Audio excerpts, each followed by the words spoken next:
Guys, what is up? Welcome back to the vlog. It's been a busy week or so. I haven't checked in a while, obviously. I'm just about to go to college. You know, I'm all dressed up, my shoes and pants and all that sort of stuff. So anyway, I'm about to go into college and cycle in. So cycling into UCC, as most of you will know at this point, I have started studying just this week. So I started studying medicine. I had a previous video about that. So yeah, this was week one. It is currently Thursday, so we're a few days in, and I cycle in and out, so I'm a little bit out of the actual campus. Like, I'm not near the campus, so I have to cycle in. I'm not wearing the best cycling clothes now, to be honest, but it's not that warm, so I shouldn't be sweating too much, but that's for another day.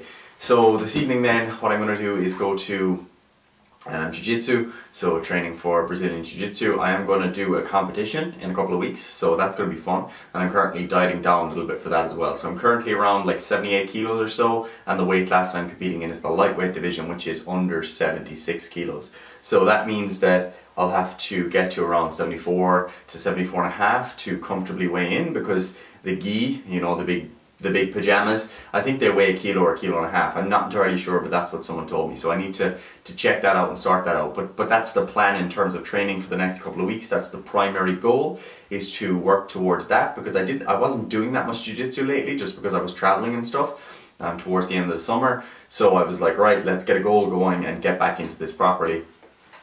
So that is what I'm looking forward to at the moment. So obviously quite busy with training, both resistance training and doing the Brazilian Jiu-Jitsu, and then also obviously cycling in and out of college takes quite a bit of time. So I'm doing a lot of exercise, but also then obviously quite busy with college. So it is quite intense in that, like, from the get-go you're kind of like getting stuck in.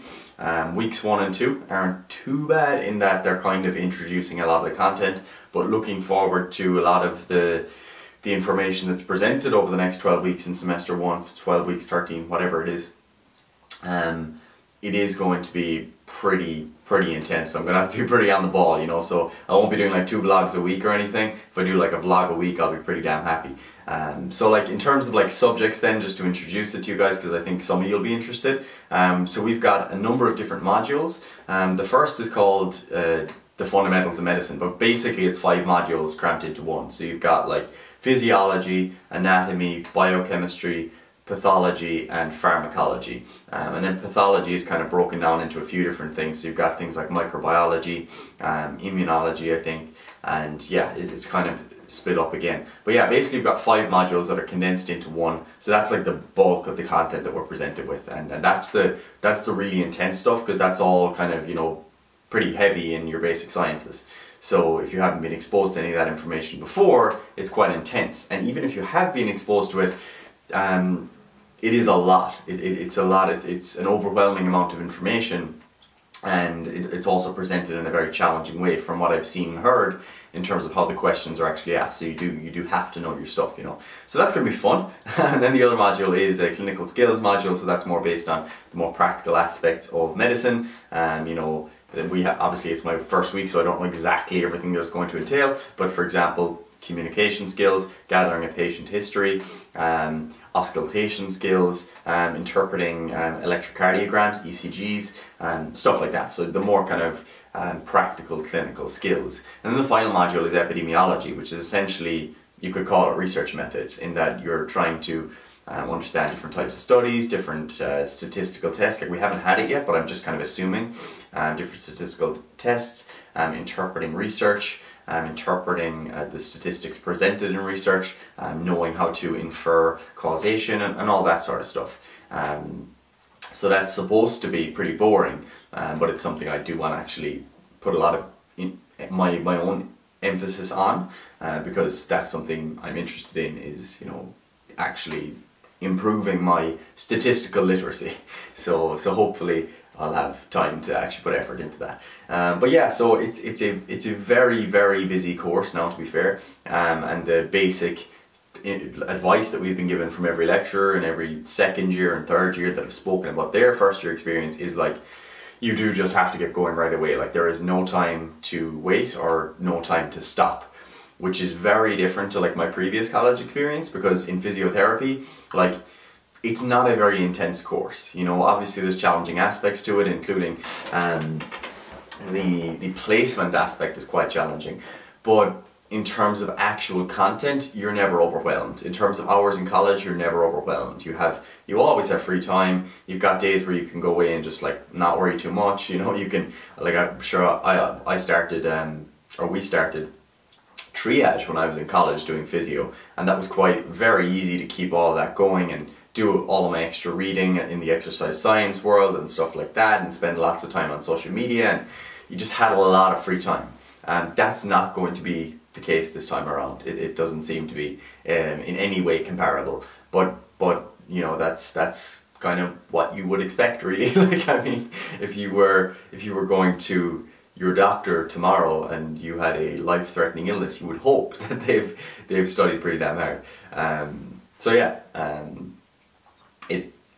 I came into it, you know, coming from the perspective that I don't want to be the person that dresses it up to be more than it is. So I'll be very honest about that. But at the same time, I can see how someone would get quite overwhelmed, especially if you've no background in any of the sciences. Like, I'm lucky in that I've done anatomy. I've spent a lot of time studying physiology, and while it will be different in this context, I still got some exposure. Whereas if you were someone that came in, for example, from the social sciences, I can see how, like, you would be totally overwhelmed. You know, biochemistry concepts, they're not new to me. But at the same time, I'm not an expert in biochemistry. You know, Paddy is much more competent in that area than me. But at the same time, it's not totally new either. Like, I understand things like, you know, glycolysis, things like the electron transport chain, you know, the basic energy system stuff that's always been relevant to my career as a personal trainer. So there's some bit of the stuff that I've been exposed to in the past, and that's obviously beneficial to some degree, or at least I hope it will be. But understanding something practically, in terms of like applying it and discussing it in like a personal training context, is always very different to how it's going to be applied in college and an exam setting. So that's something I'm acutely aware of as well, is that, you know, the way that you are tested is always really going to push you that bit further. You know, that you could understand like glycolysis, but then the question could be, I don't know, some enzyme in glycolysis is deficient and you have to know, let's say, what disease that is related to. So it's always a little bit further, so I don't want to get too comfortable either with the knowledge that I know some of that stuff. So yeah, so I guess what I'm saying is that, just being honest, that I think it's going to be pretty challenging. But obviously we still approach it with that too easy mindset, as in, you know, that doesn't change. And that's one of the things that Paddy and I have talked about, is that you are allowed to accept that things are going to be challenging, but you don't go into it with that attitude. As in, I'm not going to go in and say, oh no, today's going to be so hard. Like, you still go in and you're like, this is going to be too easy, and then you follow that up with whatever you need to do. So like, that leads to me then thinking, all right, well, if I want to make it too easy and I want that to be the outcome, then I need to make sure that I am fulfilling all of the tasks that are necessary. So that means reviewing the lecture notes prior to the lecture. It means paying attention in the lecture. It means reviewing my notes afterwards and making sure I understand the concept, and if I don't, to go ahead and do further reading or further learning, watching videos, whatever it is. So that's one of the things that I think people maybe don't understand when me and Paddy talk about, like, the quote-unquote too easy mindset. They think that you have to actually think that there's no challenge involved, and that's not the idea at all. It's more so like, it's a philosophy that you use to approach things that are going to be challenging, so that they don't overwhelm you and so that you don't back down from them. Because that's the key. Like, that's what stops a lot of people, is that they won't try things that are beyond their level because they don't think they're capable of doing it. So from our perspective, it's like, all right, you have to do that. You have to do that if you want to get better in life, whether it's training, whether it's your academics, whether it's your career, whatever it is, you have to push yourself that bit further. And for me, like, this is me pushing myself that bit further. Like, this is very much out of my comfort zone, as it should be. It's supposed to be. You can't go forward if you are not coming out of your comfort zone in some way. So yeah. Yeah, this is just one way that can manifest, and how that applies for you is something that's important to think about, because it's not just like, it's not like there's something that's special about doing medicine. It's not like that makes me a special person. It just means that I'm just pushing myself that one step further. So, you know, as I said, got an understanding of anatomy, an understanding of physiology, some bit of an understanding of biochemistry, but for me to get to that next level, I have to be pushed out of my comfort zone, and I have to actually be challenged like a lot, but you still go forward with that too easy mindset. So hopefully that kind of makes sense, because that's something I want to continue to talk about in my vlogs, because it's something that a lot of my clients always give feedback on, and they find it helpful to use that sort of thought process when they're going forward themselves, regardless of the area of their life that they're concerned with, you know. So yeah, hopefully that gives you some insight into, I guess, how I'm approaching this, because I can see how someone would think that me saying, oh, this is a very challenging course, someone might interpret that as me saying, oh, so you're not approaching this too easy mindset anymore, you think that everything's going to be hard. Like that's a misinterpretation. And Patty and I actually discussed this on the podcast. Like, we have a podcast on the too easy mindset, and you know, it's named in a very innocent, almost sarcastic manner, but there's a lot that's underneath the surface that I think you'll find like really useful if you start to adopt this sort of thought process. Because like, it's very hard to dig into, you know, ancient philosophy and all this sort of stuff and spend all this time reading books. So like, one of the things that we want to relay on to people are, you know, useful little nuggets that can actually help you with your quote-unquote mindset. And it is really basic stuff, but for me, like, that is the simplest way of applying philosophy to my everyday life. It is very simply saying to myself, it's okay, this is going to be too easy, you know. And for me, like, that's genuinely something I say to myself every day, because it encompasses a lot for me, and I understand what goes on, what is behind the surface of me saying that. And for me, it always makes me feel like it's almost like it reduces anxiety, because it's like, oh, all right, yeah, there is a lot going on. There's a lot going on. You're being exposed to a lot's being thrown at you, but you have no choice but to accept where you are, accept what you can control, and control the variables that are controllable, which is very much, you know, similar to Stoicism in some sense. So it's not about, you know, like, that's one of the things about Stoicism that a lot of people assume, that being Stoic is just like ignoring your emotions and saying, you know, emotions don't exist, whereas it's more so, at least from my interpretation, about, you know, you acknowledge your emotions, and you accept that they are there, but then you ask yourself, okay, what is in my control, and not to worry unnecessarily about things that are not within your control. Like, for example, the amount of information that's presented on the medical curriculum is not within my control. The fact that I have to study pathology is not within my control.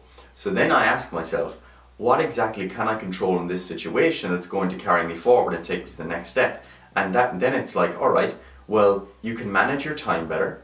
You can spend more time reviewing lectures afterwards and pre-reading them before, and making sure that you're focused when you're there.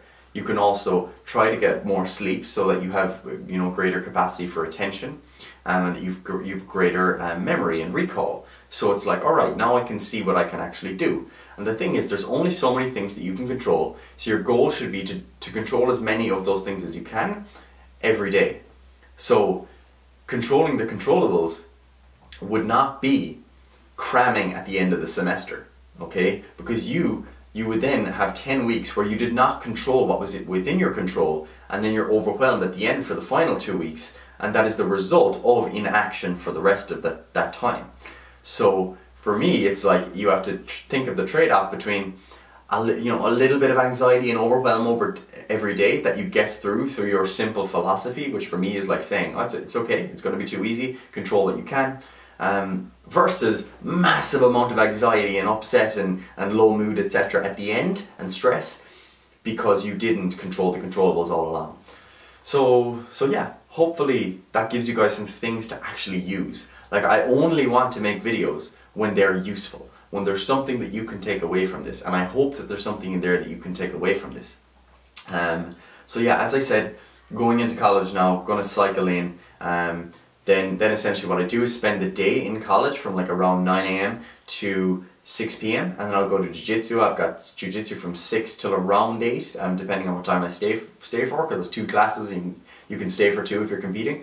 And then I'll come home, spend a little bit of time with my girlfriend, eat, and then wake up the next morning and kind of repeat. And again, it's about day by day by day controlling what you can, and not being the person that just lets everything overwhelm them and gets thrown and gets flustered and starts to procrastinate and do things that are contrary to what you want to be doing because of that overwhelm. Okay, so that's the key difference.